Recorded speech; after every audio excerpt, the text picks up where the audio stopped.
ಬದುಕ ಬಂಡಿ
ನಮಸ್ಕಾರ ಸ್ನೇಹಿತರೆ, ಬದುಕ ಬಂಡಿ ಬೀದಿ ಬದಿಯ ಕಥೆಗಳು ಕಾರ್ಯಕ್ರಮಕ್ಕೆ ಸ್ವಾಗತ. ನಾನು ನಿಮ್ಮ ಪ್ರೀತಿಯ ಧರ್ಮಿ. ಇವತ್ತು ನಾನು ನಿಮ್ಮನ್ನು ಒಂದು ವಿಲಕ್ಷಣವಾದಂಥ, ನಾವೆಲ್ಲ ಒಂದು ಸಲ ಭೇಟಿ ಕೊಡಲೇಬೇಕಾದಂಥ ಜಾಗಕ್ಕೆ ನಾನು ನಿಮ್ಮನ್ನು ಕರ್ಕೊಂಬಂದಿದ್ದೀನಿ. ಅದು ಹರಿಶ್ಚಂದ್ರ ಘಾಟ್ ಸ್ಮಶಾನ, ಹೂಳುವ ಸ್ಮಶಾನ. ನೀವು ಎಷ್ಟು ಜನ ಹೂಳುವ ಸ್ಮಶಾನ ನೋಡಿದಿರೋ ಗೊತ್ತಿಲ್ಲ. ಒಂದು ಸಲ ಬಂದು ನೋಡಿ. ಸ್ಮಶಾನ ವೈರಾಗ್ಯ ನಿಮ್ಮನ್ನು ಬಾಧಿಸದೇ ಇದ್ದರೆ ಕೇಳಿ. ನೀವೆಲ್ಲ ತುಂಬ ಜನ ನೋಡಿರ್ತೀರ, ಆಪ್ತೇಷ್ಟರನ್ನು ಕಳ್ಕೊಂಡಿರ್ತೀರ, ಅವ್ರನ್ನ ತಂದು ಹೂತಾಕುವಾಗ ಬಂದಿರ್ತೀರ, ಭಾರವಾದ ಹೃದಯದಿಂದ ಈ ಸ್ಮಶಾನದಿಂದ ಹೋಗಿರ್ತೀರ. ಆಮೇಲೆ ಅದನ್ನು ಮರೆತು ಬಿಟ್ಟಿರ್ತೀರ. ಕಾಲ ಎಲ್ಲವನ್ನು ಮರೆಸುವಂಥ ಶಕ್ತಿ ಕಾಲಕ್ಕಿದೆ, ಮರೆತು ಹೋಗುತ್ತೆ, ನಿಮಗೆ ನೋವು ಹೊರಟೋಗುತ್ತೆ. ಆದರೆ ಇದೇ ಸ್ಮಶಾನದಲ್ಲಿ 50 ವರ್ಷಗಳಿಂದ ದಿನನಿತ್ಯ ನಿಮ್ಮ ನೋವನ್ನು, ಅಳುವನ್ನು, ಕೂಗಾಟವನ್ನು, ಚೀರಾಟವನ್ನು, ಆರ್ತನಾದವನ್ನು ನೋಡುತ್ತಾ ಹೃದಯವನ್ನು ಕಲ್ಲು ಮಾಡಿಕೊಂಡು ಕೆಲಸ ಮಾಡಿ ಬದುಕ್ತಾ ಇರತಕ್ಕಂಥ ಒಬ್ಬ ವ್ಯಕ್ತಿನ ಇವತ್ತು ನಾನು ಮಾತಾಡಿಸ್ತೀನಿ. ಬರೋಬ್ಬರಿ 50 ವರ್ಷಗಳಿಂದ ಸಾವಿರಾರು ಹೆಣಗಳಿಗೆ ಮುಕ್ತಿ ಕೊಟ್ಟಂಥ ಹರಿಶ್ಚಂದ್ರ, ಆತನನ್ನು ಕಲಿಕಾಲದ ಹರಿಶ್ಚಂದ್ರನನ್ನು ಭೇಟಿ ಮಾಡಿಸ್ತೀನಿ, ಬನ್ನಿ. ಬದುಕ ಬಂಡಿ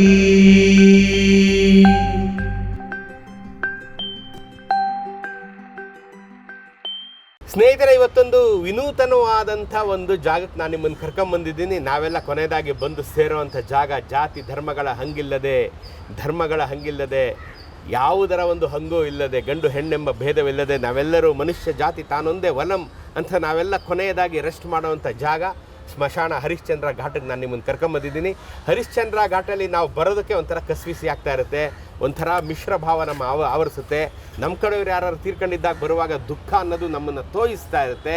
ಸೊ ಇಂಥ ಒಂದು ಕಾಲದಲ್ಲಿ ಹರಿಶ್ಚಂದ್ರ ಘಾಟಿನಲ್ಲೇ ತಮ್ಮ ಬದುಕನ್ನು ಕಟ್ಕೊಂಡಿರೋಂಥ ಒಬ್ಬರನ್ನ ನಾನು ಮಾತಾಡಿಸ್ಬೇಕು ಅಂತಿದ್ದೀನಿ. ಸರ್ ನಮಸ್ಕಾರ. ಏನು ನಿಮ್ಮ ಹೆಸರು? ನಾರಾಯಣ ಸರ್. ಎಷ್ಟು ವರ್ಷದಿಂದ ಇಲ್ಲಿ ಕೆಲಸ ಮಾಡ್ತೀರಾ? ನಾನು ಸುಮಾರು ಒಂದು 50 ವರ್ಷದಿಂದ ಮಾಡ್ತಾಯಿದ್ದೀನಿ. ಎಷ್ಟು ವರ್ಷ ನಿಮಗೆ? ನಮ್ಗೆ 63 ವರ್ಷ. ನೀವು 13 ವರ್ಷದಿಂದ ಇಲ್ಲೇ ಇದ್ದೀರಾ? 13 ಅಲ್ಲ ಸರ್, ಅಲ್ಲ 50 ವರ್ಷದಿಂದ ಕೆಲಸ ಮಾಡ್ಕೊ ಹುಟ್ಟಿ ಬೆಳೆದಿತ್ತೆ ಇಲ್ಲೇ. 63 ವರ್ಷ ನಮಗೆ. ಅದೇನೆ ನೀವು ಚಿಕ್ಕ ವಯಸ್ಸಿಂದನೇ ಕೆಲಸ ಶುರು ಮಾಡಿದ್ದೀರಾ? ಹೌದು ಸರ್. ಎಲ್ಲಿ ನಿಮ್ಮ ಮನೆ ಇದ್ದಿತ್ತು ಇಲ್ಲೇನೆ.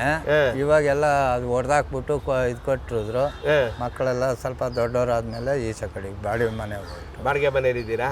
ಸೊ ಏನು ಕೆಲಸ ಮಾಡ್ತೀರಾ ನೀವು ಇಲ್ಲಿ? ಸರ್ ಗುಂಡಿ ಹೊಡಿಯೋದು, ಹೆಣ ಸುಡ್ತಾ ಇದ್ದು ಅವಾಗ.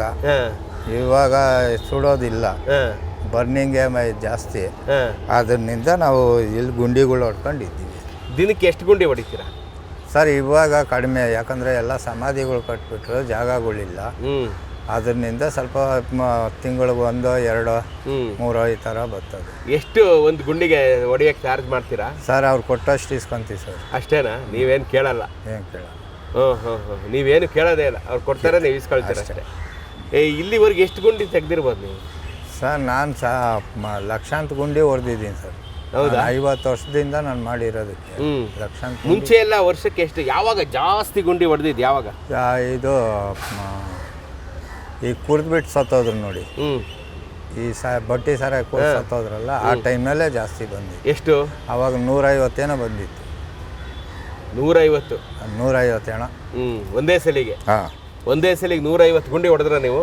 ಇಲ್ಲ ಇವು ಹುಡುಗರು ಎಲ್ಲ ಸೇರ್ಕೊಂಡು, ಅವಾಗೆಲ್ಲ ಹುಡುಗರೆಲ್ಲ ಇದ್ರು, ಮಾಡ್ಕೊಂಡಿದ್ದು.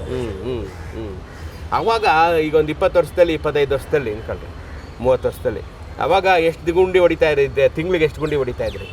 ತಿಂಗಳಿಗೆ 7 ಹೆಂಗೆ ಬರ್ತದ ಹಂಗೆ 5, 6 ಈ ಥರ ಬರೋದು. 5, 6 ಬರೋವು. ಹೆಣ ಸುಡ್ತಾನು ಇದ್ರ ನೀವು? ಹೌದು. ಆ ಸುಡೋದು ಜಾಸ್ತಿನಾ ಉಳೋದು ಜಾಸ್ತಿನಾ? ಅವಾಗ ಸುಡೋದು ಇತ್ತು, ಉಳೋದು ಇತ್ತು. ಸುಡೋದು ಅಂದರೆ ಕಟ್ಟಿಗೆಲ್ಲ ಅಥವಾ ಎಲೆಕ್ಟ್ರಿಕಲ್? ಕಟ್ಟಿಗೆ. ಕಟ್ಟಿಗೆ. ಅವಾಗ ಎಲೆಕ್ಟ್ರಿಕ್ ಇಲ್ಲ, ಕಟ್ಟಿಗೆನಲ್ಲಿ ಸುಡ್ತಾ ಇದ್ರಿ. ಅದಕ್ಕೆ ಎಷ್ಟು ಚಾರ್ಜ್ ಮಾಡ್ತಿದ್ರೆ? ಇಲ್ಲ, ಅವ್ರು ಸೌದೆ ತಗೊಂಬಂದು ಕೊಡ್ತಾಯಿದ್ರು ಅಷ್ಟೇ. ನೀವು ಸುಟ್ಕೊಳ್ಳೋದು? ಅವರು ಬೆಂಕಿ ಹಾಕ್ಬಿಟ್ಟು ಹೊರಟೋಗವ್ರ? ಅಷ್ಟೇ. ಯಾರು ಇರ್ತಾ ಇರಲಿಲ್ಲ? ಇರೋರು ಇರ್ತಾಯಿದ್ರು. ಪೂರ್ತಿ ಹೆಣ ಸುಡೋವರೆಗೂ ನೀವು ನೋಡ್ಕೋಬೇಕು ಅಲ್ವಾ? ಹೌದು. ಪೂರ್ತಿ ಹೆಣ ಸುಟ್ಟು ಬೂದಿ ಆದ್ಮೇಲೆ ಅವ್ರು ಬಂದು ಬೂದಿ ತಗೊಂಡು ಹೋಗ್ತಾ ಇದ್ರು. ಒಂದು ಹೆಣ ಸುಡಕ್ಕೆ ಎಷ್ಟು ದಿನ ಬೇಕು ಪೂರ್ತಿ? ಸರ್ 4 ಅವರ್ ಬೇಕು ಸರ್, ಅಷ್ಟೇ. 4 ಅವರ್ ಸಾಕಾ? ದಿನ ಏನಿಲ್ಲ, 4 ಅವರ್ ಸಾಕು. 4-5 ಅವರ್. 4-5 ಅವರಲ್ಲಿ ಪೂರ್ತಿ ಸುಟ್ಟೋಗುತ್ತೆ, ಏನು ಉಳಿಯಲ್ಲ. ಏನಿಲ್ಲ, ಮೂಳೆ ಒಂದು ಉಳ್ಕೊಳ್ಳುತ್ತೆ ಅಷ್ಟೇ. ಆ ಮೂಳೆ ಒಂದು ತಗೊಂಡು ಹೋಗ್ಬಿಡ್ತಾರೆ. ಹೌದು, ಅದೇ ಅಸ್ಥಿ ಅಂತ ತಗೊಂಡೋಗಿ ಶ್ರೀರಂಗಪಟ್ಟಣಕ್ಕೆ ಬಿಡೋದು. ಶ್ರೀರಂಗಪಟ್ಟಣಕ್ಕೆ ಬಿಡ್ತಾರೆ. ಇನ್ನೇನು 4 ಅವರ್ಗೆಲ್ಲ ಸುಟ್ಟು ಬೂದಿ. ನೋಡೋದ್ರಲ್ಲ ಸ್ನೇಹಿತರೆ, ನೀವು ನಾನು ಮನೆ ಕಟ್ಟಿದೆ, ಬಂಗ್ಲೆ ಕಟ್ಟಿದೆ, 1 ಕೋರ್ ಕಟ್ಟಿ, ಕಾರ್ ತಗೊಂಡೆ, ಫಾರಿನ್ ಟೂರ್ ಮಾಡಿದೆ, 4 ಗಂಟೆಲಿ ನೀವು ಇಲ್ಲ. 4 ಗಂಟೆಗೆ ಹೋಗಿ ಒಂದು ರೌಂಡ್ ಬರೋ ಅಷ್ಟರಲ್ಲಿ ನೀವು ಇದ್ರಿ ಪ್ರಪಂಚದಲ್ಲಿ ಇನ್ನಕ್ಕೆ ಯಾವ ಗ್ಯಾರಂಟಿನೂ ಇಲ್ಲದಂಗೆ ಸುಟ್ಟು ಬೂದಿ ಆಗೋಗ್ತೀರ. ಅಂಥದಕ್ಕೆ ನೀವು ಇಷ್ಟೆಲ್ಲ ಮಾಡ್ತಾ ಇರ್ತೀರ. ಈ ಸ್ಮಶಾನಕ್ಕೆ ಬಂದಾಗ ಒಂದು ವೈರಾಗ್ಯ ಅಂತಿದೆ, ಸ್ಮಶಾನ ವೈರಾಗ್ಯ ಅಂತ. ವೈರಾಗ್ಯಗಳಲ್ಲಿ 3 ವೈರಾಗ್ಯ, ಅದರಲ್ಲಿ ಒಂದು ವೈರಾಗ್ಯ ಸ್ಮಶಾನ ವೈರಾಗ್ಯ ಅಂತ. ಏನು ಸ್ಮಶಾನ ವೈರಾಗ್ಯ ಅಂತಂದರೆ, ಸ್ಮಶಾನಕ್ಕೆ ಬಂದಾಗ ಏನಪ್ಪ ಜೀವನ ಇಷ್ಟೇ, ಇದಕ್ಕೆ ಯಾಕೆ ನಾವೆಲ್ಲ ಇಷ್ಟೆಲ್ಲ ಕಷ್ಟಪಡ್ತೀವಿ ಅನ್ನೋಂಥ ವೈರಾಗ್ಯ ಭಾವ ಎಲ್ಲರನ್ನೂ ಕಾಡುತ್ತೆ. ಅದು ಕ್ಷಣಿಕ ಅಷ್ಟೇ, ಈಚೆ ಹೋದಾಗ ಅದು ಮರ್ತೋಗುತ್ತೆ. ಹಾಗೆ ಅಭಾವ ವೈರಾಗ್ಯ ಅಂತ ಒಂದಿದೆ. ಏನಂದರೆ ನಮ್ಮ ಹತ್ರ ದುಡ್ಡು ಇಲ್ಲದೆ ಇದ್ದಾಗ, ಬಿಡಪ್ಪ ಯಾಕೆ ಇಷ್ಟೆಲ್ಲ ಖರ್ಚು ಮಾಡಬೇಕು, 2 ಹೊತ್ತು ತಿಂದ್ಕೊಂಡಿದ್ರೆ ಸಾಕು, ಯಾಕೆ ನಮ್ಮ ದುಡ್ಡಿಲ್ಲ, ನಮ್ಮ ಹತ್ರ ಇಲ್ವದ್ದು ದುಡ್ಡು ಜೋಬಲ್ಲಿ, ಅದು ಅಭಾವ ವೈರಾಗ್ಯ ಅಂತ. ಇನ್ನೊಂದಿದೆ ಪ್ರಸವ ವೈರಾಗ್ಯ ಅಂತ. ಅದು ಹೆಣ್ಮಕ್ಳಿಗೆ ಬರೋದು, ಗಂಡಸರಿಗಲ್ಲ. ಒಂದು ಮಗು ಹೆರಬೇಕಾದ್ರೆ ನನ್ನ ಲೈಫಲ್ಲಿ ಇನ್ನೊಂದು ಮಗು ನಾನು ಮಾಡ್ಕೊಳ್ಳಲ್ಲ ಅಂತಾಳೆ. 6 ತಿಂಗಳಾದ್ಮೇಲೆ ಇನ್ನೊಂದು ಮಗು ಮಾಡ್ಕೊತಾಳೆ, 1-2 ವರ್ಷಕ್ಕೆ ಇನ್ನೊಂದು ಮಗು ಮಾಡ್ಕೊತಾಳೆ ಅವಳು. ಅದನ್ನು ಪ್ರಸವ ವೈರಾಗ್ಯ, ಅಭಾವ ವೈರಾಗ್ಯ, ಸ್ಮಶಾನ ವೈರಾಗ್ಯ ಅಂತೀವಿ. ನಿಮ್ಗೆ ಯಾವತ್ತೂ ಬೇಜಾರಾಗಿಲ್ವ ಇಲ್ಲಿ? ಇಲ್ಲ ಸರ್, 50 ವರ್ಷದಿಂದ ಇದ್ದೀರಲ್ಲ, ಏನು ಬೇಜಾರೇ ಆಗಿಲ್ಲ? ಬೇಜಾರಂದ್ರೆ ಎಷ್ಟು ಸರ್, ದಿನ ಸಾಯೋವ್ರಿಗೆ ಯಾರು ಸರ್ ಅಳೋರು? ಹಂಗೆ ದಿನ ಸಾಯೋವ್ರಿಗೆ ಯಾರು ಅಳೋರು? ನೋಡಿ ನೋಡಿ ನೋಡಿ ನೋಡಿ ನಮಗೆ ಇದೇ ಆಗುತ್ತೆ. ಮುಂಚೆ ಎಲ್ಲ ಜಾಸ್ತಿ ಅಳ್ತಾ ಇದ್ರ, ಈಗ ಜಾಸ್ತಿ ಅಳ್ತಾರ ಜನ ಬರ್ತಾರಲ್ಲ ಸರ್? ಅವಾಗ್ಲೂ ಅಳೋರು, ಇವಾಗ್ಲೂ ಅಳೋರು. ಈಗಲೂ ಅಳ್ತಾರ ಬಂದು ಗೊಳೋ ಅಂತಾರ, ಇವಾಗ್ಲೂ ಬಂದು ಗೊಳೋ ಅಂತಾರ ಈಗ್ಲೂ. ಅವಾಗೆಲ್ಲ ಹೊತ್ಕೊಂಬರೋರು, ಈಗ ವ್ಯಾನ್ ಬರುತ್ತೆ. ಹೌದು, ವ್ಯಾನ್ ಬರಕ್ಕೆ ಶುರುವಾಗಿ ಎಷ್ಟು ವರ್ಷ ಆಯ್ತು? ಅದು ನಮಗೆ ಗೊತ್ತಿಲ್ಲ ಸರ್. ಒತ್ಕೊಂಬರೋದು ಈಗಲೂ ಒತ್ಕೊಂಬರ್ತಾರ ಇಲ್ವಾ ಈಗ? ಇಲ್ಲ, ಹತ್ರ ಆದ್ರೆ ಒತ್ಕೊಂಬರ್ತಾರೆ.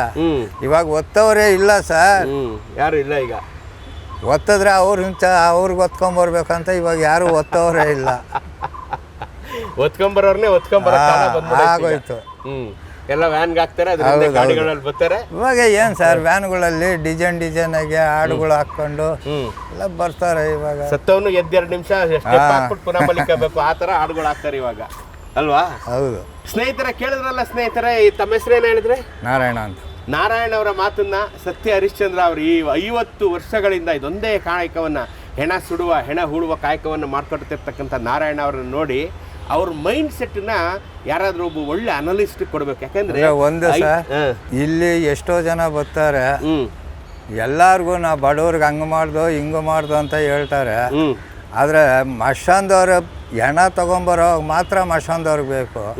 ಬಟ್ ಆದರೆ ನಾವು ತಿಂದಿದ್ದೀವೋ ಇಲ್ಲವೋ ಅನ್ನೋದಕ್ಕೆ ಯಾರು ನಮಗೆ ನೋಡೋವರಿಲ್ಲ. ಯಾರೇ ಎಷ್ಟೇ ಜನ ಬಂದ್ರೂ ಕೂಡ ಇವಾಗ ಅಲ್ಲಿ ನಾನು ಊಟ ಹಾಕದೆ, ಇಲ್ಲಿ ನಾನು ಮನೆ ಕೊಟ್ಟೆ, ಅದು ಕೊಟ್ಟೆ, ಇದು ಕೊಟ್ಟೆ ಅಂತಾರೆ. ಯಾರು ನಮಗೆ ಮಶಾನದಲ್ಲಿ, ಪ್ರತಿಯೊಂದು ಮಶಾನದಲ್ಲಿ ಏನು ಯಾರು ಬಂದು ನಮಗೆ ಊಟ ಹಾಕಿದವರು ಇಲ್ಲ, ಒಂದು ಮನೆ ಕೊಟ್ಟವರು ಇಲ್ಲ, ನಮ್ಗೆ ಯಾವ ದಾನ ಧರ್ಮ ಮಾಡಿದವರು ಇಲ್ಲ.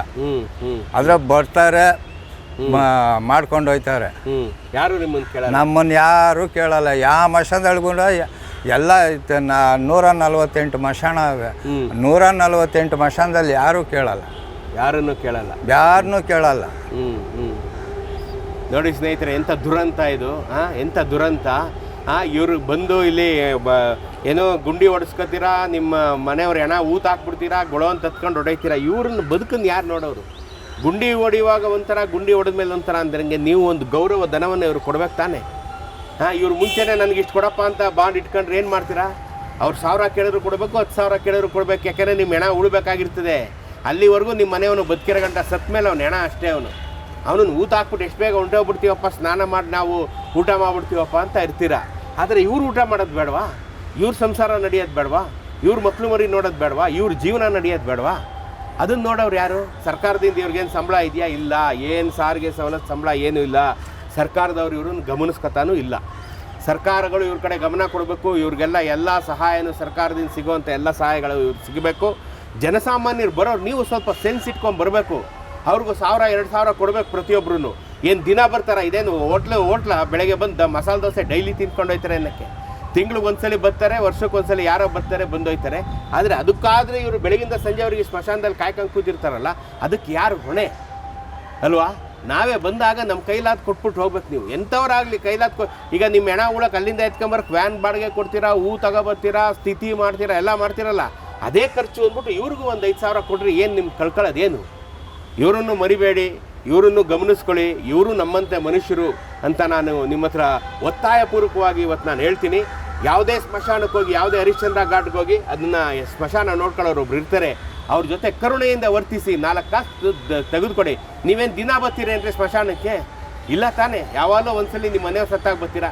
ನೀವು ಸತ್ತಾಗಿ ಬಂದರೆ ಯಾರು ಎತ್ಕೊ ಬರ್ತಾರೋ ನಿಮಗೆ ಗೊತ್ತಿರಲ್ಲ. ನಿಮ್ಮ ಮನೆಯವ್ರನ್ನ ಎತ್ಕೊಂಬಂದಾಗ, ಸ್ನೇಹಿತರ ಜೊತೆ ಬಂದಾಗ ಇವರನ್ನು ಗಮನಿಸ್ಕೊಳ್ಳಿ. ಅವ್ರ ಕೈಗೆ ಒಂದು 5,000 ಕೊಡ್ರಿ. ಏನೂ ಆಗಲ್ಲ. ಈಗ 100-200ರಲ್ಲಿ ಏನು ರೀ ಬರುತ್ತೆ? ಒಂದು ಕಾಪಿ ಬರಲ್ಲ ರೀ ಬೆಂಗಳೂರಲ್ಲಿ. 100-200 ಕೊಟ್ಬಿಟ್ಟು ಕೈ ತೊಳ್ಕೊಬೇಡಿ. ಒಂದು 5,000 ಕೊಡಿ. ಅವ್ರ ಜೀವನನೂ ನಡೀಲಿ. ಬಂದಾಗ 4 ಜನ ಜೊತೆ ಅವರು ಚೆನ್ನಾಗಿ ಮಾತಾಡ್ತಾರೆ. ಅರ್ಥ ಆಯ್ತಾ? ಸೊ ಇದನ್ನೆಲ್ಲ ನೀವು ತಿಳ್ಕೊಂಡಿದ್ದು ಸರ್ಕಾರಗಳು ನಾನು ಹೇಳ್ತೀನಿ, ಇವ್ರಿಗೊಂದು ಸಂಬಳ ಫಿಕ್ಸ್ ಮಾಡಿ, ಇವ್ರಿಗೇನಾದ್ರು ಒಂದು ರಿಟೈರ್ಮೆಂಟ್ ಕತೆ ಏನಾದ್ರು ಒಂದು ನೋಡಿ, ಇವ್ರಿಗೇನಾದ್ರು ಮನೆಗಿನೇ ಕೊಡಿ, ಉಚಿತವಾಗಿ ಏನಾದ್ರು ಕೊಡಿ. ಸ್ಮಶಾನ ಕಾಯೋರಿಗೆ ಯಾರು ಗಮನಿಸ್ಕೊಳ್ಳೋದೇ ಇಲ್ವಲ್ಲ. ಇಂಥವ್ರೆಲ್ಲ ನೋಡಿ 148 ಸ್ಮಶಾನದಲ್ಲಿ ಇರೋವಂಥ ಈ 150 ಜನ ಕತೆ ಏನು? ಅವ್ರ ಸಂಸಾರದ ಕತೆ ಏನು? ಯಾರು ಗಮನಿಸ್ಕೊಳ್ಳೋರು? ಅವ್ರ ಹೆಂಡತಿ ಮಕ್ಕಳು ಮದುವೆನೇ ಆಗಂಗಿಲ್ವ ಇವರು ಅಲ್ವಾ? ಎಂಥ ತೊಂದರೆಗೊಳಗಾಗ್ತಾ ಇದ್ದಾರೆ. ಇವ್ರ ತೊಂದರೆಗಳನ್ನು ಸರ್ಕಾರಗಳು, ಸಂಘ ಸಂಸ್ಥೆಗಳು ಎಲ್ಲರೂ ಗಮನಿಸ್ಕೋಬೇಕು. ಇವರನ್ನು ಉದ್ಧಾರ ಮಾಡಬೇಕು ಅಂತ ನಾನು ಈ ಮೂಲಕ ಕೇಳ್ಕೊತೀನಿ. ನಮಸ್ಕಾರ. ನಮಸ್ಕಾರ ನಾರಾಯಣ ಅವರೇ. ಬದುಕ ಬಂಡಿ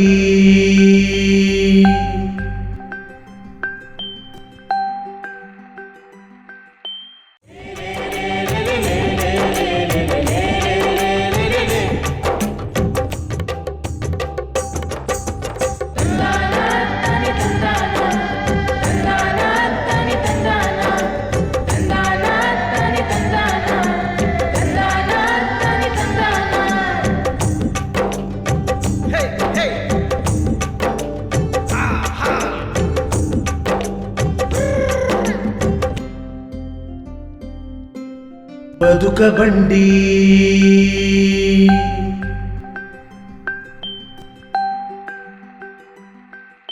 ನಮಸ್ಕಾರ ಸ್ನೇಹಿತರೆ, ಬದುಕ ಬಂಡಿ ಬೀದಿ ಬದಿಯ ಕಥೆಗಳು ಕಾರ್ಯಕ್ರಮಕ್ಕೆ ಸ್ವಾಗತ. ನಾನು ನಿಮ್ಮ ಪ್ರೀತಿಯ ಧರ್ಮಿ. ಏನಪ್ಪ ಧರ್ಮಿ, ಇವತ್ತು ಒಂದು ಗ್ರಂಥಿಗೆ ಅಂಗಡಿಗೆ ಬಂದು ಎಲೆ ಅಡಿಕೆ ಅರಿಶಿನ ಕುಂಕುಮದ ಮಧ್ಯೆ ನಿಂತ್ಕೊಂಡ್ಬಿಟ್ಟಿದ್ದೇನೆ ಅಂತ. ಮಲ್ಲೇಶ್ವರದ 8ನೇ ಕ್ರಾಸ್ನಲ್ಲಿರ್ತಕ್ಕಂಥ 1 ಶತಮಾನದ ಗ್ರಂಥಿಗೆ ಅಂಗಡಿ. 1 ಶತಮಾನದಿಂದ ಈ ಗ್ರಂಥಿಗೆ ಅಂಗಡಿಯನ್ನು ಇಟ್ಕೊಂಡು 3 ತಲೆಮಾರುಗಳಿಂದ ನಿಮಗೆ ಅರಿಶಿನ, ಶುದ್ಧವಾದಂಥ ಅರಿಶಿನ, ಕುಂಕುಮ, ಅಡಿಕೆ, ಮತ್ತೊಂದು ನಿಮ್ಮ ದೇವರ ಪೂಜೆಗೆ ಬೇಕಾಗುವಂಥ ಎಲ್ಲ ಸಾಮಾನುಗಳನ್ನು ಕೊಡ್ತಾ ಇರತಕ್ಕಂಥ ಎಲ್ಲ ಪದಾರ್ಥಗಳನ್ನು 1 ಶತಮಾನದಿಂದ ಕೊಡ್ತಾ ಇರತಕ್ಕಂಥ ಒಂದು ಗ್ರಂಥಿಗೆ ಅಂಗಡಿಯನ್ನು ಮಾತಾಡ್ಸೋದಕ್ಕೆ ನಾನು ನಿಮ್ಮನ್ನು ಕರ್ಕೊಂಬಂದಿದ್ದೀನಿ. ಬದುಕ ಬಂಡಿ ಅಂತಂದರೆ, ಬದುಕು ಅಂತಂದ್ರೇ ಒಂದು ತಪಸ್ಸು. ಆ ತಪಸ್ಸು ನಿರಂತರವಾಗಿ ತಲೆಮಾರಿನಿಂದ ತಲೆಮಾರಿಗೆ ಮುಂದುವರಿತಾ ಹೋಗುತ್ತೆ. ಒಂದು 100 ವರ್ಷಗಳಿಂದ ಈ ಗ್ರಂಥಿಗೆ ಅಂಗಡಿಯಲ್ಲಿರ್ತಕ್ಕಂಥ ಇವ್ರ ತಂದೆ, ಅವ್ರ ತಂದೆ ಎಲ್ಲರೂ ಇದನ್ನು ನಡ್ಸ್ಕೊಂಬಂದಿರ್ತಕ್ಕಂಥ ಒಂದು ಅಪರೂಪದ ಗ್ರಂಥಿಗೆ ಅಂಗಡಿ. ಅವ್ರನ್ನ ಮಾತಾಡ್ಸೋಣ. ಯಾಕೆಂತಂದರೆ ಅವರ ಹತ್ರ 100 ವರ್ಷಗಳ ಅನುಭವ, 100 ವರ್ಷಗಳ ನೆನಪಿದೆ ಅಲ್ವಾ? ಬನ್ನಿ ಅವ್ರನ್ನ ಮಾತಾಡ್ಸೋಣ. ಬದುಕ ಬಂಡಿ.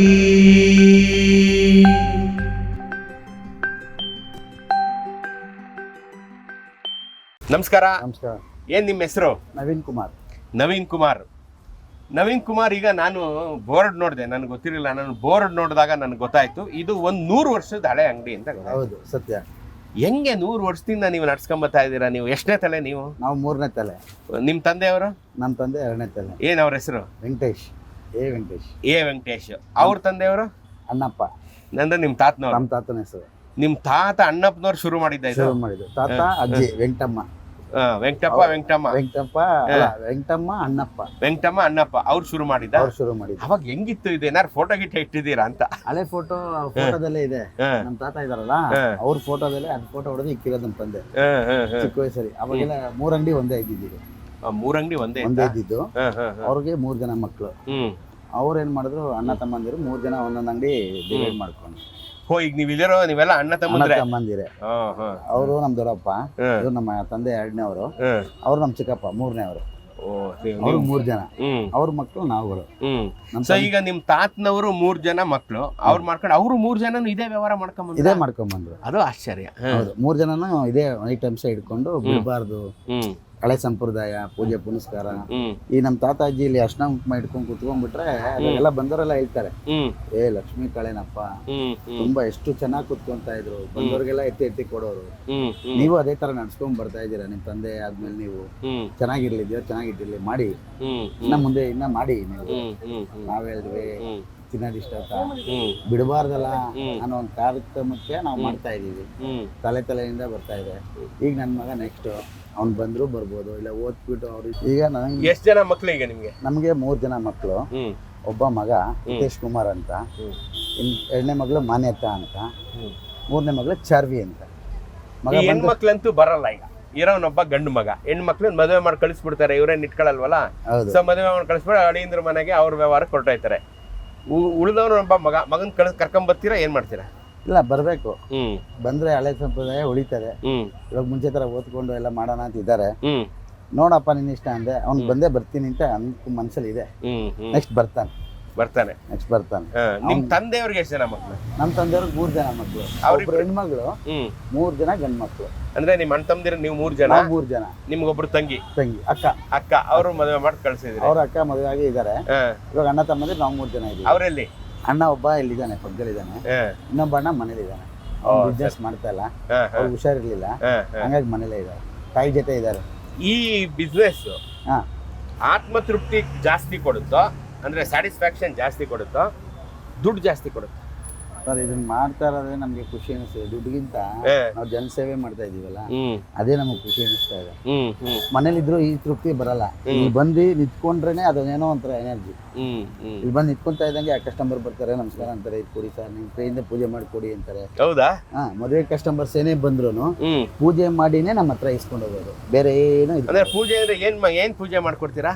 ನಾವೇನು ಅಂದ್ರೆ ಮಾಮೂಲಿ ಎಲೆ ಅಡಿಕೆ, ಅರ್ಶಿನ ಕುಂಕುಮ, ಹೂವ ಎಲ್ಲ ಇಟ್ಟು ಕರ್ಪೂರ ಹಚ್ಚಿ ಸ್ವಾಮಿ ಮಂಜುನಾಥ ಸ್ವಾಮಿ ಪೂಜೆ ಮಾಡಿ ತೊಳೆಮ, ನಿಮ್ ದೇವ್ರು ಒಳ್ಳೇದ್ ಮಾಡ್ಲಿ, ನಿಮ್ ಮದ್ವೆ ಎಲ್ಲ ಚೆನ್ನಾಗಾಗ್ಲಿ, ಇನ್ನೂ ಒಂದು ಮದ್ವೆಗೆ ಬನ್ನಿ ಅಂತ ಹೇಳಿ ಕೊಟ್ಟು ಕಳಿಸ್ತೀವಿ.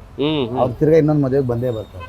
ಬಂದು ಹೇಳ್ತಾರೆ, ನೀವು ಅವತ್ತು ಹೇಳಿದ್ರಿ ನಾವು ತಿರ್ಗಾ ಇದೇ ಮದ್ವೆಗೆ ಬಂದ್ವಿ, ಇನ್ನೊಂದು ಮದ್ವೆಗೆ ಬಂದ್ವಿ ಸರ್, ಹಿಂಗೆ ಇರ್ಲಿ, ಹಿಂಗೆ ಮಾಡಿ ನೀವು ಅಂತೆಲ್ಲ ಬಂದವರೆಲ್ಲ ಹೇಳ್ತಾರೆ. ನೋಡಿರಲ್ಲ ಸ್ನೇಹಿತರೆ, ನಂಬಿಕೆ ಅನ್ನೋದು ಎಲ್ಲದಕ್ಕಿಂತ ಮಿಗಿಲು ಅನ್ನೋದನ್ನ ಒಂದು ಶತಮಾನದ ಗ್ರಂಥಿಕೆ ಅಂಗಡಿ ನಮಗೆ ತೋರಿಸ್ಕೊಡ್ತಾ ಇದೆ. ಒಂದು ಮದುವೆಗೆ ಇವರು ಪೂಜೆ ಮಾಡ್ಕೊಡೋದನ್ನ ಭಕ್ತಿಯಿಂದ ತಗೊಂಡೋಗಿ ಮದುವೆ ನಡೆಸಿ, ಇನ್ನೂ ಒಂದು ಮದುವೆಗೆ ಇನ್ನೂ ಒಂದು ಮಕ್ಕಳು ಮದುವೆಗೆ ಹುಡ್ಕೊಂಬರ್ತಾರೆ ಅನ್ಬೇಕಾದ್ರೆ ಆ ನಂಬಿಕೆಯ ಬೇರು ಎಷ್ಟು ಆಳಕ್ಕೆ ಇಳಿದಿರಬೇಕಲ್ವೇ? ಎಷ್ಟು ಗಂಟೆ ಬರ್ತೀರಿ ದಿನ? ಸರ್, ನಾವು ಬೆಳಿಗ್ಗೆ ಒಂದು 9 ಗಂಟೆಗೆ ಬರ್ತೀವಿ. 9 ಗಂಟೆ ಬರ್ತೀವಿ? 9 ಗಂಟೆ ಬರ್ತೀವಿ. ರಾತ್ರಿ ಒಂದು 9:30 10 ಗಂಟೆ ಆಗುತ್ತೆ ಬಾಗಿಲು ಹಾಕೊಂಡು ಹೋಗೋದು. 10 ಗಂಟೆ ಆಗುತ್ತಾ? ಅಲ್ಲಿವರೆಗೂ ಬರ್ತಾನೆ ಇರ್ತಾರೆ ಕಸ್ಟಮರ್? ಬರ್ತಾ ಇರ್ತಾರೆ. ಎಲೆ ಅಡಿಕೆಗೆ ಬರ್ಬೋದು, ಇಲ್ಲ ಅರ್ಜೆಂಟ್ ಕುಂಕುಮ ಬೇಕು, ಬೆಳಿಗ್ಗೆ 6 ಗಂಟೆಗೆ ಪೂಜೆ ಇದೆ ಅಂತ ಬರ್ತಾರೆ. ಕೆಲವರು ನನ್ನ ನಂಬರ್ಗೆ ಫೋನ್ ಮಾಡ್ತಾರೆ. ಫೋನ್ ಮಾಡ್ಬಿಟ್ಟು, ಸರ್ ಈ ತರ ನೀವು ನಂಬರ್ ಕೊಟ್ಟಿದ್ರಿ, ನನಗೆ ಅರ್ಜೆಂಟ್ ಐಟಮ್ಸ್ ಬೇಕಾಗಿದೆ, ನೀವು ರೆಡಿ ಮಾಡಿ ಕೊಟ್ಟರೆ ನಾನು ಬೆಳಿಗ್ಗೆ ಬಾಗಲ ಈಗಲೇ ಬರ್ತೀನಿ. ಸರಿ ಬನ್ನಿ, ರೆಡಿ ಮಾಡಿ ಕೊಟ್ಟು ಕಳಿಸ್ತೀವಿ ಎಲ್ಲರಿಗೂ. ಕಾರ್ಡ್ ನೋಡಿ ಈ ತರ ಮಾಡಿಸಿದ್ದೀನಿ. ನನ್ನ ಸಹಜಕ್ಕೆ ನಾನು ಆಸೆ ಪಟ್ಟು ಮಾಡಿಸಿರೋದು ಇದೆಲ್ಲ. ಇದು ಕಾರ್ಡು ನಾನೇ ಹೆಸರು ನಾನೇ ಇಟ್ಟಿರೋದು, ಅದು ಶ್ರೀರಾಜ್ ಗಂಗೆ ಅಂಗಡಿ ಅಂತ ಅನ್ನೋರ ಹೆಸರು ಇಟ್ಬಿಟ್ಟು ನನ್ ಮನ್ಸಿಗೆ ತೃಪ್ತಿ ಆಗ್ಲಿ ಅಂತ ಇಟ್ಟಿರೋದು. ಯಾರು GST ಎಲ್ಲ ಯೋಚನೆ ಮಾಡಿ ಇಟ್ಟಿರೋದಲ್ಲ, ನನ್ನ ಆತ್ಮ ಖುಷಿಯಾಗಿ ನಾನು ಇಟ್ಕೊಂಡಿರೋದು, ಸೆಲೆಕ್ಟ್ ಮಾಡಿ ಇಟ್ಟಿರೋದು. ಆ ಕಾರ್ಡ್ ಆಗ್ಲಿ ಒಂದು ಇದಾಗ್ಲಿ ನಾನು ಮಾಡಿಸಿ ಬಂದ ಕಸ್ಟಮರ್ ಕೊಡ್ತೀನಿ. ಸರ್ ಏನೋ ಇದ್ರೆ ಐಟಮ್ಸ್ಗೆ ಫೋನ್ ಮಾಡಿ, ನೆಕ್ಸ್ಟ್ ಏನೋ ಐಟಮ್ಸ್ ಬೇಕು ಅಂದ್ರೆ ಬನ್ನಿ, ಹಿಂಗೆಲ್ಲ ಒರಿಜಿನಲ್ ಕೊಡ್ತೀವಿ. ಮಿಕ್ಸಿಂಗ್ ವ್ಯಾಪಾರ ನಮ್ಮಲ್ಲಿ ಇಲ್ಲ. ಆ ತರ ಮಾಡ್ಕೊಡಿದ್ರೆ ಇಷ್ಟೊತ್ತಿಗೆ 10 ಬಿಲ್ಡಿಂಗ್ ಕಟ್ಬೋದಾಗಿತ್ತಲ್ವಾ? ನಾವು ಇವತ್ತಿಗೂ ಬಾಡಿಗೆ ಮನೇಲಿ ಇದೀವಿ, ಬಾಡಿಗೆ ಕಟ್ಕೊಂಡು ಹೋಗ್ತಾ ಇದೀವಿ. ಪ್ರತಿಯೊಂದು ಏನು ಅಂದ್ರೆ ಕೊಡೋರ್ಗೆ ನಮ್ಮಿಂದ ತಗೊಂಡೋಗೋರ್ಗೆ ಒಳ್ಳೇದಾಗ್ಬೇಕು. ಅವ್ರು ಬಂದು ನಮ್ಮ ಹತ್ರ ವ್ಯಾಪಾರ ಮಾಡ್ತಾರಲ್ಲ, ನಮಗೂ ಒಂದು ಅನುಕೂಲ ಆಗುತ್ತೆ, ಇಲ್ಲ ಅಂತಲ್ಲ, ವ್ಯಾಪಾರ ಆಗುತ್ತೆ ಅಂತ. ಆದ್ರೆ ಅವ್ರು ಬರ್ತಾರಲ್ಲ, ಅದ್ರ ಖುಷಿ ಮೇಲೆ ಇದೆ ಅದು. ಅದಕ್ಕೆ ನಾವೆಲ್ಲ ಕ್ವಾಲಿಟಿ ಇರೋದೇ ಫಸ್ಟ್ ಒನ್ ಕ್ವಾಲಿಟಿ ಐಟಮೇ ಇಕ್ಕದು. ಯಾಕಂದ್ರೆ ಕೆಲವು ಕಡೆ ಏನಂದ್ರೆ ದುಡ್ಡು ಮಾಡಕ್ ನೋಡ್ತಾರೆ. ದುಡ್ಡು ಮಾಡೋದು ಮುಖ್ಯ ಅಲ್ಲ, ಮನುಷ್ಯಂಗೆ ಮನುಷ್ಯತ್ವ ಮುಖ್ಯ, ನಮ್ಮ ಕೆಲಸ ಮುಖ್ಯ ಅಲ್ವಾ, ನಾವು ಕೊಡೋ ಐಟಮ್ಸ್ ಮುಖ್ಯ. ನೋಡಿ, ಇವಾಗ ಕುಂಕುಮ ಅಂದ್ರೆ ಎಲ್ಲೆಲ್ಲಿಂದನೂ ಅವ್ರು ಇಲ್ಲಿ ಮಲ್ಲೇಶ್ವರಂ ಬಿಟ್ಟು ವಿದ್ಯಾರಣ್ಯಪುರ, ಸಂಭ್ರಮ ಕಾಲೇಜು, ಆ ಕಡೆ ಪೀಣ್ಯ, ದಾಸರಳ್ಳಿ, ಬಿಡದಿ, ಮಂಡ್ಯ ಅಲ್ಲೆಲ್ಲ ಹೋಗ್ತಾರ, ಅಲ್ಲೆಲ್ಲ ಹೊಟ್ಟೋಗಿರ್ತಾರೆ. ಅವ್ರು ಮಲ್ಲೇಶ್ವರಂ ಬಂದ್ರೇನೆ ಅಂತೆ ಸಮಾಧಾನ ಆಗೋದು ಅವ್ರಿಗೆ. ಅಲ್ಲಿ ತನಕ ಸಮಾಧಾನ ಮಲ್ಲೇಶ್ವರದಲ್ಲಿ ಈಗ ಯಾರು ಹಳಬ್ರು ಇಲ್ವೇ ಇಲ್ವಲ್ಲ? ಅಲೆಬ್ರಿಲ್ಲ. ಬಂದ್ಬಿಟ್ಟು ಸರ್ ನಾವ್ ಇಲ್ಲೇ ಇದ್ವಿ, 20 ವರ್ಷದ ಮುಂಚೆ ಇಲ್ಲೇ ಇದ್ವಿ ಸರ್. ನಾವು ಇಲ್ಲಿ ಬಂದಾಗ ನಿಮ್ ತಾತಾಜಿ ಇಲ್ಲಿ ಕುತ್ಕೊಂಡ್ಬಿಡೋರು, ದೊಡ್ಡ ಅಂಗಡಿ ಇತ್ತು ಅವಾಗ. ಕುತ್ಕೊಂಡು ನಮ್ಗೆ ಪೂಜೆ ಮಾಡಿ ಕೊಡೋರು. ಏನು ಅವ್ರಿಬ್ರು ಲಕ್ಷ್ಮೀ ಕಳೆ ಇದ್ದಂಗಿರೋರು ಅಂತ ಬಾಯಿ ತುಂಬಾ ಹೇಳ್ತಾರಲ್ಲ, ಅದು ನಮ್ಗೆ ಕೋಟಿ ಕೊಟ್ಟಂಗೆ ಅಲ್ವಾ? ಓ ಅದೇ ಕೋಟಿ. ಯಾಕಂದ್ರೆ ಅವರು ಸಂಪಾದನೆ ಮಾಡಿದ್ದಾರೆ ಜನನ. ನಿಜ ನಿಜ. ಆ ಜನದಿಂದನೇ ನಿಜ ನಾವು ನಡ್ಕೊಂಡು ಹೋಗ್ತಾ ಇದ್ವಿ. ನಿಜ ನಿಜ. ಯಾವ್ದು ಏನೇ ಮಾಡಿದ್ರು, ಯಾರು ಏನೇ ಬಂದ್ರು ನಮ್ಮಲ್ಲಿ ಯಾರು ತೆಕ್ ಯಾರು ಮಾಡಕ್ಕಾಗಲ್ಲ. ಏನೇ ಬಂದಿರ್ಲಿ, ಯಾರು ಏನೇ ಇಟ್ಟಿರ್ಲಿ, ಹುಡ್ಕೊಂಬಂತ ನಮ್ಮ ಹತ್ರ ತಗೊಂಡೋಗಿ ಅವ್ರಿಗಾಗತ್ತೆ, ನಮ್ಗಾಗತ್ತೆ. ನಿಜ ನಿಜ. ಅದು ಯಾವ ವ್ಯಾಪಾರ ಹಂಗೇನೆ. ಫಲಗಳು ಚೆನ್ನಾಗಿರೋ ಇಟ್ರೆ ಹುಡ್ಕೊಂಬಂದು ಬಂದೇ ಬರ್ತಾರೆ. ಏನಂದ್ರೆ ಕಸ್ಟಮರ್ಗೆ ನಾವು ಕೊಡೋ ಕುಂಕುಮ, ಇವಾಗ ಏನಾಗುತ್ತೆ ಅಂದ್ರೆ ಕುಂಕುಮ ತಗೊಂಡೋಗಿರ್ತಾರೆ, ನಮ್ದು ಇಟ್ಕೊಂಡಿರ್ತಾರೆ. ಅಯ್ಯೋ ಅಲರ್ಜಿ ಆಗೋಯ್ತು ಅಲ್ಲಿ ತಗೊಂಡಿವಿ ಅಂತ ಅನ್ಕೊಂತಾರೆ. ಬಂದಾಗ ನೀವು ಬೇರೆ ದೇವಸ್ಥಾನದಲ್ಲಿ ಹೋದಾಗ ಇಟ್ಕೊಂಡ್ರ, ಹಾ ಸರ್ ಅಲ್ಲಿ ಇಟ್ಕೊಂಡ್ವಿ. ಅವಾಗ ನಾನು ಹೇಳ್ತೀನಿ, ದೇವಸ್ಥಾನಗಳಲ್ಲಿ ಇಟ್ಕೊಂಬೇಡಿ ಜಾಸ್ತಿ. ಭಕ್ತಿ ಇರ್ಬೇಕು, ಕೈ ಮುಕ್ಕೊಂಡ್ ಬನ್ನಿ. ಯಾಕಂದ್ರೆ ಅಲ್ಲಿ ಬಡವರು ಬರ್ತಾರೆ, ಸೌಕರ್ಯರು ಬರ್ತಾರೆ, ಯಾವ್ಯಾವ ತಂದಾಕಿರ್ತಾರೆ ಅಂತ ಪದಾರ್ಥಗಳು ಗೊತ್ತಾಗಲ್ಲ. ಎಲ್ಲ ಮಿಕ್ಸ್ ಆಗ್ಬಿಟ್ಟಿರ್ತಾರೆ. ಎಲ್ಲ ಮಿಕ್ಸ್ ಆದಾಗ ಏನಾಗುತ್ತೆ, ಆ ಕುಂಕುಮ ಅಂದ್ಬಿಟ್ಟು ಕಲರ್ಗಳು ಹಾಕ್ಬಿಟ್ಟಿರ್ತಾರೆ. ಕಲರ್ ಅಂದ್ರೆ ಯಾವ ತರ ಅಂದ್ರೆ ನೋಡಿ, ಕಲರ್ ಪ್ಯಾಕೆಟ್ಸ್, ಈ ತರ ಕಲರ್ ಪ್ಯಾಕೆಟ್ಸ್ಗಳು ಕುಂಕುಮದ ಜೊತೆ ಮಿಕ್ಸ್ ಮಾಡ್ಬಿಟ್ರೆ ಅದು ಸ್ವಲ್ಪ ಅಲರ್ಜಿ ತರ ಆಗ್ಬಿಡ್ತಾರೆ. ಇದನ್ನ ಕುಂಕುಮಕ್ಕೆ ಮಿಕ್ಸ್ ಮಾಡ್ಬಿಡ್ತಾರೆ ಕೆಲವರು.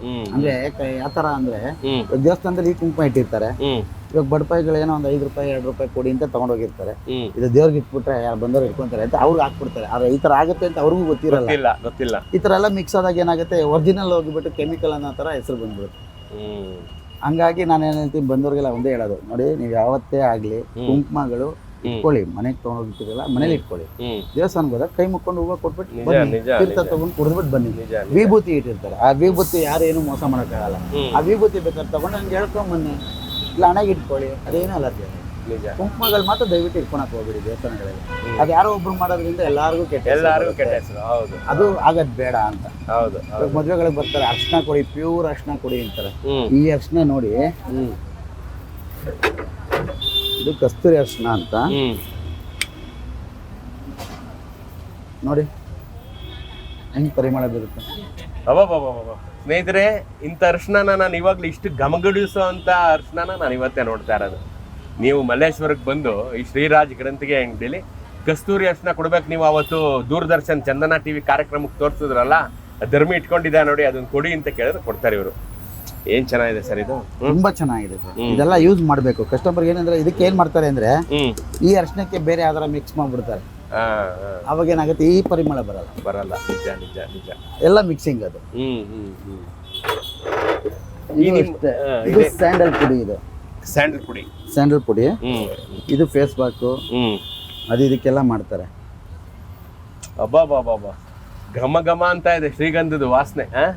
ಸ್ಯಾಂಡಲ್ ಪುಡಿ ಅಂದ್ರೆ ಏನ್ ಚೆನ್ನಾಗಿದೆ ರೀ, ತುಂಬಾ ಚೆನ್ನಾಗಿದೆ ಸರ್. ಹೆಣ್ಮಕ್ಳು ಬಂದು ಇದು ಮುಲ್ತಾನಿ ಮೆಡ್ಡಿ, ಕಸ್ತೂರಿ ಅರ್ಶಿನ, rose water, Dabur rose water ಬರುತ್ತಲ್ಲ, ಅದನ್ನ ಮಿಕ್ಸ್ ಮಾಡಿ ಡೈಲಿ ಪ್ಯಾಕ್ ತಗೊಂತಾರೆ.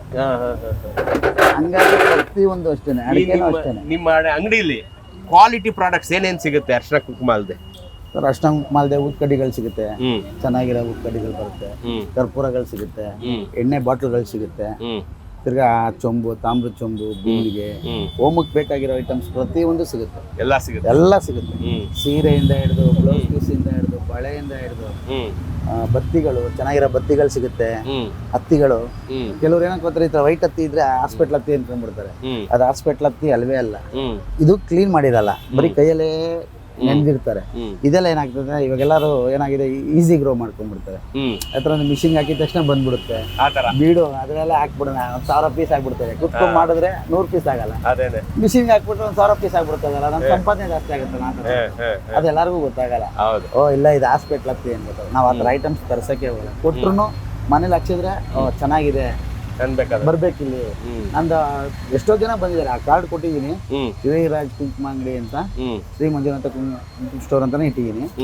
ಜನ ಅದೇ ಹುಡ್ಕೊಂಡ್ ಬರ್ತಾರೆ, ಆನ್ಲೈನ್ ಅಲ್ಲಿ ತೆಗಿತಾರೆ, ಫೋನ್ ನಂಬರ್ ನೋಡ್ಬಿಟ್ಟು ಫೋನ್ ಮಾಡ್ತಾರೆ. ಸರ್ ನಿಮ್ಮ ಅಂಗಡಿ ಹುಡ್ಕೊಂಡ್ ಬಂದೆ, ಆದ್ರೆ ನಿಮ್ಗೆ ಸಿಕ್ಲಿಲ್ಲ, ನಾನು ಆನ್ಲೈನ್ ಅಲ್ಲಿ ತೆಗೆದು ನೋಡಿದೆ ಸರ್, ನಿಮ್ದು ನಂಬರ್ ಕಾಣಿಸ್ತು, ಹಂಗಾಗಿ ಬಂದೆ ಅಂತ. ಬನ್ನಿ ಎಷ್ಟು ಕೊಡ್ಲಿ ಸರ್? ನಮಸ್ತೆ. ಸರಿ. ಕುಂಕುಮ 100 ರೆಡ್ ಕೊಡಪ್ಪ 10. ಆ ಕುಂಕುಮ ಇದು ತಂದು ಕೊಡು 10 ಮತ್ತು 11 ಐತೆ ತಕ್ಷಣ ಅಷ್ಟೇ ನೋಡಿ. ಇದೆಲ್ಲ ಮದುವೆಗೆ ಹಚ್ತಾರೆ. ಇನ್ಫೆಕ್ಷನ್ ಏನೂ ಆಗಲ್ಲ. ಬಣ್ಣ ಮಾತ್ರ ತುಂಬಾ ಚೆನ್ನಾಗಿ ಬರುತ್ತೆ ನೋಡಿ. ಈಗ ಇಟ್ಕೊಂತೀವಲ್ಲ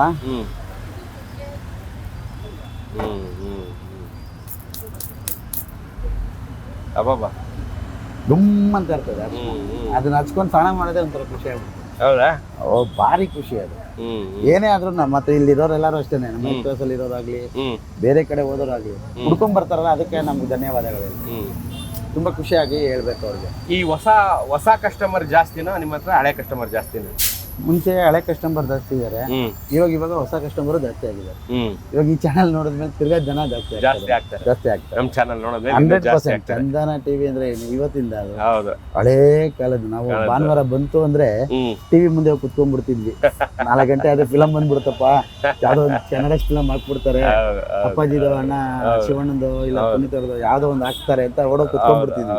ಹಳೆ ಕಾಲದ ಫಿಲಂಗಳೆಲ್ಲ ಆಗ್ತಿದ್ವಿ. ಬಂದವರು ಈ ಸುಮ್ನೆ ಕೇಳ್ಬಿಟ್ಟು ತಗೊಂಡೋಗ್ತಾರೋ, ಈಗ ಸರ್ ಕೇಳಿದ್ರು 100 ಗ್ರಾಮ್ ಕುಂಕುಮ ಬೇಕು ಅಂತ ಹಂಗೆ ತಗೊಂಡೋಗ್ತಾರೋ ಅಂದ್ರೆ ಇದಂಗೆ ಅದೆಷ್ಟು ಇದೆಷ್ಟು ಯಾವ್ದು ಒಳ್ಳೇದು ಕೆಟ್ಟದ್ದು? ಕಸ್ಟಮರ್ ಏನಂದ್ರೆ 10 ರೂಪಾಯಿ ಜಾಸ್ತಿ ತಗೊಳ್ಳಿ, ನಮ್ಗೆ ಒರಿಜಿನಲ್ ಕೊಡಿ, ಲೋಕಲ್ ಬೇಡ ಅಂತ ಹುಡ್ಕೊಂಡೇ ಬರೋದು. ಇವರು ತುಂಬಾ ವರ್ಷದಿಂದಾನೇ ಬಂದು ತಗೊಂಡೋಗ್ತಾ ಇದಾರೆ. ಇವತ್ತಿಂದ ತಗೊಂಡೋಗ್ತಿಲ್ಲ, ಹಳೆ ಕಾಲದಿಂದ ಬಂದು ತಗೊಂಡೋಗ್ತಾ ಇದಾರೆ. ಸರ್ ಎಷ್ಟು ವರ್ಷದಿಂದ ತಗೊಂಡೋಗ್ತಾ ಇದ್ದೀರಾ?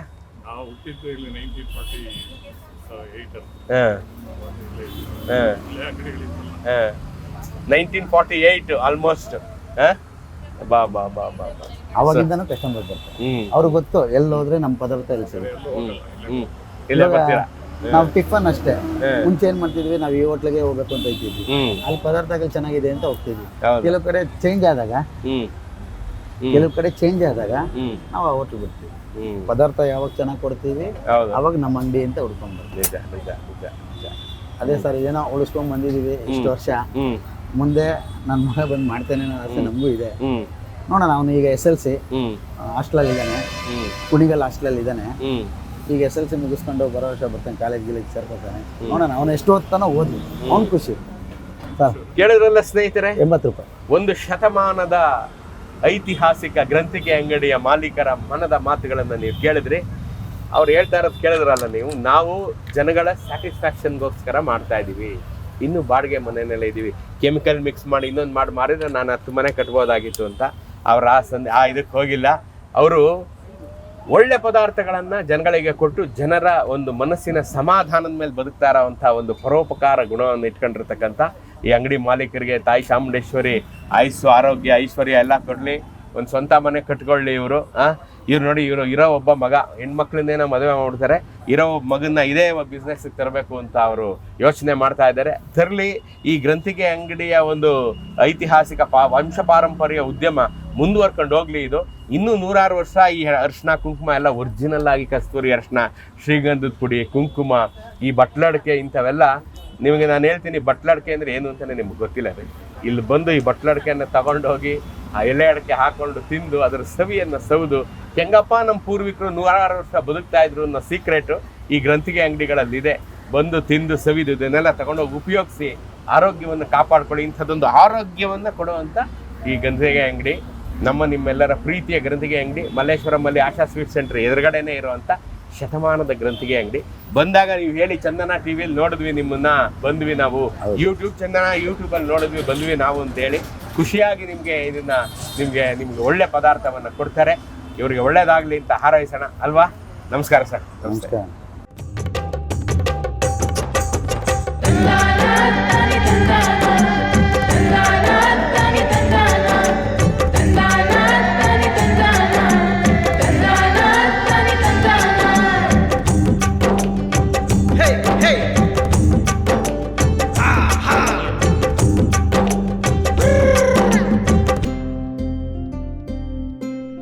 ಬದುಕ ಬಂಡಿ